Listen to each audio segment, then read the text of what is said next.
നമ്മൾ എവിടെയാണ് പറഞ്ഞു നിർത്തിയത്?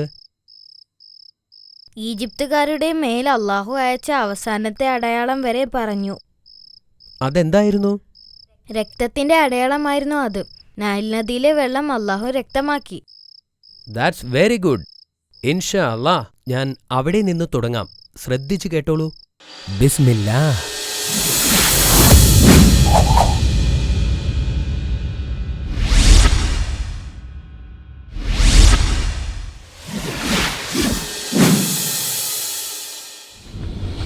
അല്ലാഹുവിൽ നിന്നുള്ള ശിക്ഷയുടെ സമയത്തൊഴികെ ഈജിപ്തുകാർ അല്ലാഹുവിനെ വിശ്വസിക്കാൻ വിസമ്മതിച്ചു.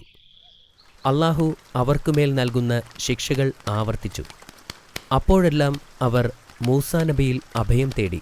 ഇസ്രായേലി ജനതയെ മോചിപ്പിക്കാമെന്ന് വാഗ്ദാനം നൽകുകയും അതു കഴിഞ്ഞാൽ വാക്ക് തെറ്റിക്കുകയും ചെയ്യും. അവസാനം ഇനി അവരോട് കരുണ കാണിക്കേണ്ടതില്ലെന്ന് അല്ലാഹു തീരുമാനിച്ചു. മൂസാ നബിയോട് അദ്ദേഹത്തിൻ്റെ അനുയായികളുമായി ഈജിപ്തിൽ നിന്നും പോകാൻ അല്ലാഹു കൽപ്പിച്ചു. അവർ അവരുടെ വസ്ത്രങ്ങളും മറ്റു സാധനങ്ങളുമായി മൂസാ നബിയോടൊപ്പം പുറപ്പെട്ടു.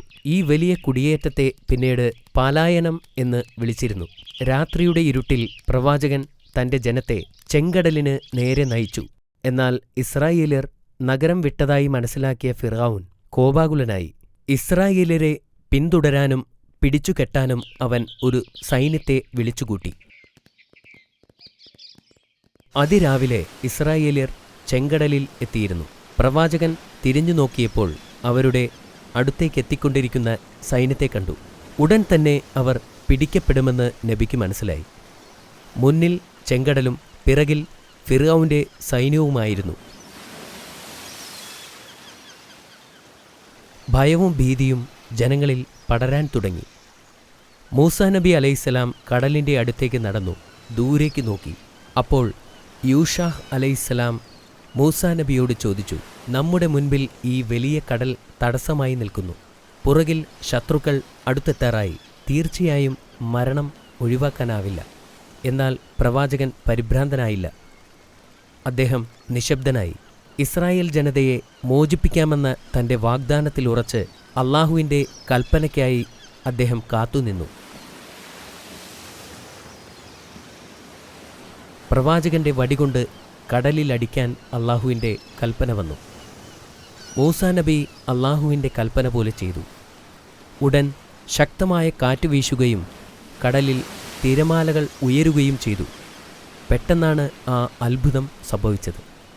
കടൽ രണ്ടായി മാറുകയും ജനങ്ങൾക്ക് നടക്കാനുള്ള വഴിയുണ്ടാവുകയും ചെയ്തു. അപ്പോൾ പ്രവാചകൻ തൻ്റെ ജനങ്ങളുമായി കടലിലേക്ക് കടന്നു. അവർ അതുവഴി നടക്കുമ്പോൾ തിരമാലകൾ അവർക്ക് ഇരുവശവും മല പോലെ നിന്നു. ജനങ്ങളെല്ലാം സുരക്ഷിതമായി അപ്പുറം കടക്കുമെന്ന് പ്രവാചകന് ഉറപ്പുണ്ടായിരുന്നു. പ്രവാചകൻ തിരിഞ്ഞു നോക്കിയപ്പോൾ ഫിർഔനും അയാളുടെ സൈന്യവും അടുത്തുവരുന്നത് കണ്ടു. ഫിർഔനും അവൻ്റെ സൈന്യവും ഈ അത്ഭുതം കണ്ടു. എന്നാൽ ഫിർഔൻ ഈ അത്ഭുതം തൻ്റെ കഴിവുകൊണ്ടാണെന്ന് വരുത്തി തീർക്കാൻ ആഗ്രഹിച്ചു.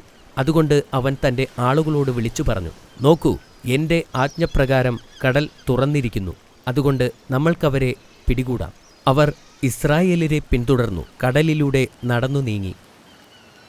അവർ പകുതി ദൂരമെത്തിയപ്പോൾ കടൽ പഴയ പോലെയായി. താൻ മരിക്കാൻ പോകുകയാണെന്ന് ഫിർഔൻ തിരിച്ചറിഞ്ഞു. അല്ലാഹു അല്ലാതെ മറ്റൊരു ദൈവമില്ലെന്ന് ഞാൻ വിശ്വസിച്ചിരിക്കുന്നു. ഞാൻ നിനക്ക് മുന്നിൽ കീഴടങ്ങിയിരിക്കുന്നു, അവൻ ഉച്ചത്തിൽ വിളിച്ചു പറഞ്ഞു. എന്നാൽ വളരെ വൈകിപ്പോയിരുന്നു. അതോടെ ഫിർഔന്റെ ദുർഭരണം അവസാനിച്ചു. തിരമാലകൾ അവൻ്റെ ശരീരം കരയിലേക്ക് കൊണ്ടുവന്നു. ഈജിപ്തുകാർക്ക് അവൻ്റെ മൃതദേഹം കണ്ടപ്പോൾ മനസ്സിലായി, ഇത്രയും നാൾ തങ്ങൾ ആരാധിച്ചിരുന്ന മനുഷ്യന് സ്വന്തം മരണത്തിൽ നിന്ന് രക്ഷപ്പെടാൻ കഴിയില്ലെന്ന്, അതൊരു ദൈവമല്ലായിരുന്നു എന്ന് അവരിപ്പോൾ തിരിച്ചറിഞ്ഞു. അല്ലാഹു ഇസ്രായേൽ ജനതയോട് കരുണ കാണിക്കുകയും അവരെ സുരക്ഷിതമായി ഈജിപ്തിൽ നിന്ന് പുറത്തെത്തിക്കുകയും ചെയ്തു. മരുഭൂമിയിലൂടെ കുറച്ച് ദിവസം നടന്നപ്പോൾ അവർക്ക് ദാഹിക്കാൻ തുടങ്ങി. അപ്പോൾ പ്രവാചകനോട് തൻ്റെ വടിവച്ച് പാറയിലടിക്കാൻ അല്ലാഹു കൽപ്പിച്ചു. എന്തൊരത്ഭുതം! പാറയിൽ നിന്നും 12 നീരുറവകൾ വന്നു. ഓരോ നീരുറവയും 12 വ്യത്യസ്ത ഗോത്രക്കാർക്ക് വേണ്ടിയുള്ളതാണ്. വെള്ളം പങ്കുവയ്ക്കുന്നതിൽ യാതൊരു തർക്കവും ഉണ്ടാവാതിരിക്കാൻ വേണ്ടിയാണ് അള്ളാഹു ഇങ്ങനെ ചെയ്തത്.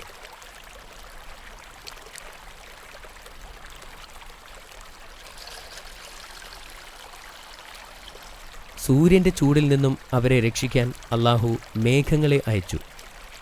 അവർക്ക് വിശന്നപ്പോൾ മന്ന എന്ന പ്രത്യേക സ്വാദിഷ്ടമായ ഭക്ഷണം അള്ളാഹു അവർക്കെത്തിച്ചു.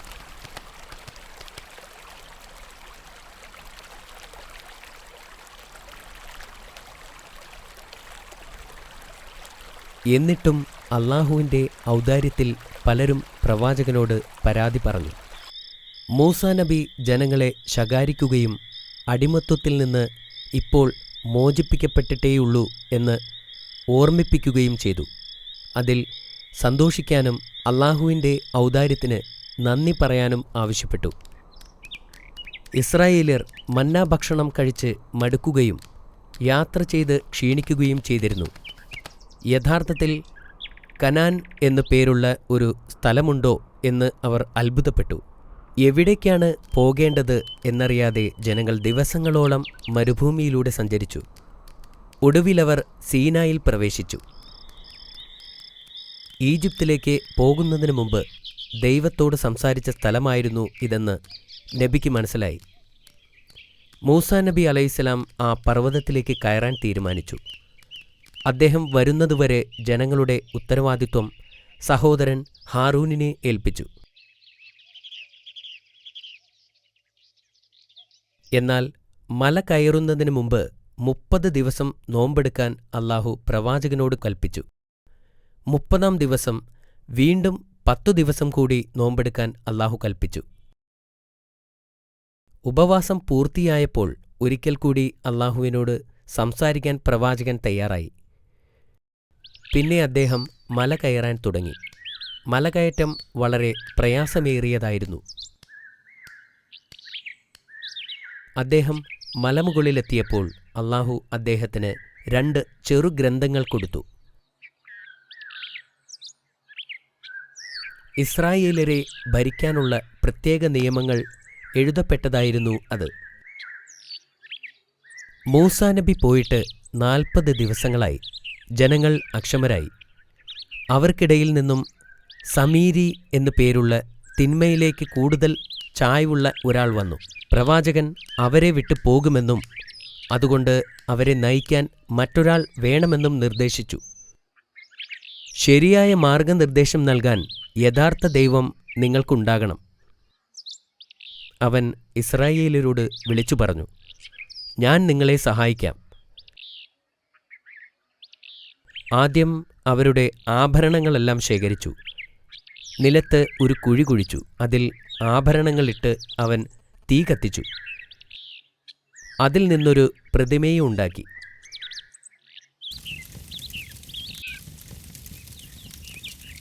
ദൈവത്തെ ഉണ്ടാക്കുന്നതിൽ അവൻ വിജയിച്ചു. പ്രവാചകന്റെ സഹോദരൻ ജനങ്ങളോടൊപ്പം നിൽക്കാൻ ഭയപ്പെട്ടു. എന്നാൽ വിഗ്രഹത്തെ കണ്ടപ്പോൾ അദ്ദേഹം വിളിച്ചു പറഞ്ഞു, നിങ്ങൾ ഗുരുതരമായ പാപമാണ് ചെയ്യുന്നത്.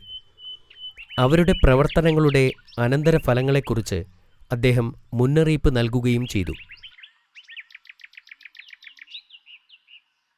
മൂസാ നബി തിരിച്ചു വന്നാൽ മാത്രമേ ഞങ്ങൾ ഈ ദൈവത്തിലുള്ള ആരാധന നിർത്തുകയുള്ളൂ. ജനങ്ങൾ പറഞ്ഞു. സത്യവിശ്വാസികളും ബഹുദൈവ വിശ്വാസികളുമായി അവർ വിഭജിക്കപ്പെട്ടു. മൂസാ നബി അലൈഹിസ്സലാം തിരിച്ചു വന്നപ്പോൾ കണ്ടത് പ്രതിമയ്ക്ക് ചുറ്റും നൃത്തം ചെയ്യുന്ന തൻ്റെ ജനങ്ങളെയാണ്. അദ്ദേഹത്തിന് അപമാനവും കോപവും വന്നു. ദേഷ്യം കൊണ്ട് അദ്ദേഹം കയ്യിലിരുന്ന ഗ്രന്ഥം തറയിലേക്കെറിഞ്ഞു. മൂസാ നബി ഹാറൂണിൻ്റെ താടിയിൽ പിടിച്ചുകൊണ്ട് ചോദിച്ചു, അവർ ചെയ്യുന്നത് കണ്ടിട്ട് നീ എന്തുകൊണ്ട് തിരിച്ചു വിളിച്ചില്ല? നിനക്കവരെ എതിർക്കാമായിരുന്നില്ലേ? അങ്ങനെ ചെയ്താൽ അവരെന്നെ കൊല്ലുമായിരുന്നു. ഹാറൂൺ പറഞ്ഞു. ഹാറൂണിൻ്റെ നിസ്സഹായത നബിക്ക് മനസ്സിലായി. അദ്ദേഹം സ്ഥിതിഗതികൾ ശാന്തമായും ബുദ്ധിപരമായും കൈകാര്യം ചെയ്യാൻ തുടങ്ങി. മൂസാ നബി സമീരിയോട് പറഞ്ഞു, നിങ്ങൾ ഇവിടെ നിന്ന് പോവുക. നിങ്ങളുടെ ജീവിതം നിങ്ങൾ ഒറ്റയ്ക്ക് ജീവിക്കുക. പ്രവാചകൻ അയാളെ പറഞ്ഞുവിട്ടു. വിഗ്രഹത്തെ ആരാധിച്ചതിന് അവർക്ക് അല്ലാഹു ശിക്ഷ നൽകാൻ പോവുകയാണെന്ന് പ്രവാചകൻ അറിയാമായിരുന്നു. അദ്ദേഹം ഓരോ ഗോത്രത്തിൽ നിന്ന് മുതിർന്ന 70 പേരെ തിരഞ്ഞെടുത്തു. എന്നിട്ട് അല്ലാഹുവിനെ വഴിപ്പെടാനും ചെയ്ത തെറ്റിൽ ഖേദിക്കുവാനും ആവശ്യപ്പെട്ടു. എന്നിട്ട് അവരെയും കൂട്ടി സീനായി പർവ്വതത്തിലേക്ക് കയറി. മലയുടെ മുകളിലെത്തിയപ്പോൾ അവരോട് അവിടെ നിൽക്കാൻ പറഞ്ഞിട്ട് അദ്ദേഹം മുന്നോട്ടു പോയി. അവിടെ അദ്ദേഹം അല്ലാഹുവുമായി സംസാരിക്കാൻ തുടങ്ങി. അവർക്ക് മൂസാ നബി സംസാരിക്കുന്നത് കേൾക്കാൻ കഴിയാമായിരുന്നു, പക്ഷേ കാണാൻ കഴിയില്ലായിരുന്നു. പ്രവാചകൻ തിരിച്ചു വന്നപ്പോൾ അവർ നബിയോട് പറഞ്ഞു, മൂസ, ഞങ്ങൾ അല്ലാഹുവിനെ കാണുന്നതുവരെ ഒരിക്കലും നിന്നെ വിശ്വസിക്കില്ല. അവരുടെ ധിക്കാരപരമായ ആവശ്യം കാരണം അല്ലാഹു അവർക്കുമേൽ ഇടിമുഴക്കവും ഭൂകമ്പവും അയക്കുകയും അവരെല്ലാം ഉടനടി കൊല്ലപ്പെടുകയും ചെയ്തു. മലയുടെ താഴെ നിൽക്കുന്ന ഇസ്രായേൽ ജനതയോട് എന്തു പറയണമെന്നോർത്ത് പ്രവാചകൻ വളരെ ദുഃഖിതനായിരുന്നു. മരിച്ചവരോട് പുറത്തു കൊടുക്കാൻ വേണ്ടി അദ്ദേഹം അല്ലാഹുവിനോട് പ്രാർത്ഥിച്ചു. അല്ലാഹു അദ്ദേഹത്തിൻ്റെ പ്രാർത്ഥന കേൾക്കുകയും മരിച്ചുപോയ ആ ആളുകളെ ഉയർത്തെഴുന്നേൽപ്പിക്കുകയും ചെയ്തു.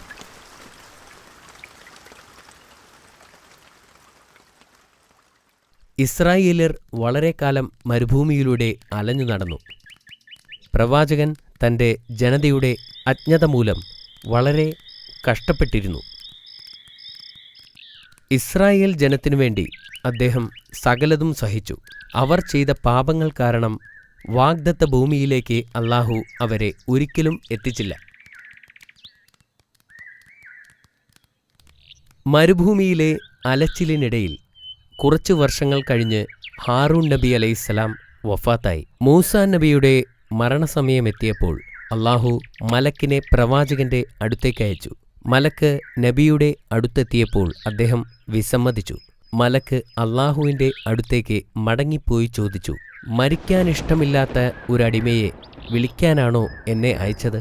അല്ലാഹു മലക്കിനോട് പ്രവാചകന്റെ അടുത്തേക്ക് മടങ്ങിപ്പോകാൻ പറഞ്ഞു. എന്നിട്ട് അദ്ദേഹത്തോട് ഒരു കാളയുടെ പുറകിൽ കൈവയ്ക്കാനും അദ്ദേഹത്തിൻ്റെ കയ്യിൽ പറ്റിയിരിക്കുന്ന രോമങ്ങളിൽ ഓരോ രോമത്തിനും ഓരോ വർഷം വീതം ജീവൻ അനുവദിച്ചിരിക്കുന്നു എന്നും പറയാൻ പറഞ്ഞു. മലക്ക് നബിയുടെ അടുത്തു ചെന്ന് അല്ലാഹുവിൻ്റെ സന്ദേശം അറിയിച്ചു. അതിനുശേഷം എന്തു സംഭവിക്കും? പ്രവാചകൻ ചോദിച്ചു. മരണം, മലക്ക് പറഞ്ഞു. എന്നാൽ അതിപ്പോൾ തന്നെ ആവട്ടെ, അദ്ദേഹം മറുപടി പറഞ്ഞു. പുണ്യഭൂമിക്ക് അടുത്തുവച്ച് മരിക്കാൻ അനുവദിക്കണമെന്ന് പ്രവാചകൻ അല്ലാഹുവിനോട് അപേക്ഷിച്ചു. അല്ലാഹു അദ്ദേഹത്തിൻ്റെ ആവശ്യം അംഗീകരിച്ചു. ഇതിനുശേഷം കുറച്ചു കഴിഞ്ഞ് അദ്ദേഹം വഫാത്തായി. അല്ലാഹുവിനോട് നേരിട്ട് സംസാരിച്ച പ്രവാചകനായിരുന്നു മൂസാ നബി അലൈഹിസ്സലാം. മാഷാ അല്ലാ, ഇത് വളരെ നല്ല കഥയായിരുന്നു. മൂസാ നബിയുടെ കഥ നിനക്ക് വളരെയധികം പ്രചോദനമായിരുന്നു അല്ലേ? തീർച്ചയായും ബാബ. ഇപ്പോൾ ഞാൻ കുറച്ച് ചോദ്യങ്ങൾ ചോദിക്കാൻ തുടങ്ങട്ടെ. എന്തുകൊണ്ടാണ് പ്രവാചകൻ ഇസ്രായേലരോടൊപ്പം ഈജിപ്ത് വിട്ടത്? ഇസ്രായേലരെ മോചിപ്പിക്കാൻ പ്രവാചകന്റെ അഭ്യർത്ഥന ഈജിപ്തുകാർ സ്വീകരിച്ചില്ല. അതുകൊണ്ടാണ് മൂസാ നബി അലൈഹി സ്വലാമിന് ഈജിപ്റ്റ് വിട്ടു പോകേണ്ടി വന്നത്. ഫിർഔൻ മരിച്ചതെങ്ങനെയാണ്? പ്രവാചകരും ഇസ്രായേലർക്കും വേണ്ടി അല്ലാഹു ചെങ്കടലിനെ രണ്ടാക്കി പിരിക്കുകയും അതിലൂടെ ഫിർഔൻ വന്നപ്പോൾ കടൽ പൂർവ്വസ്ഥിതിയിലാവുകയും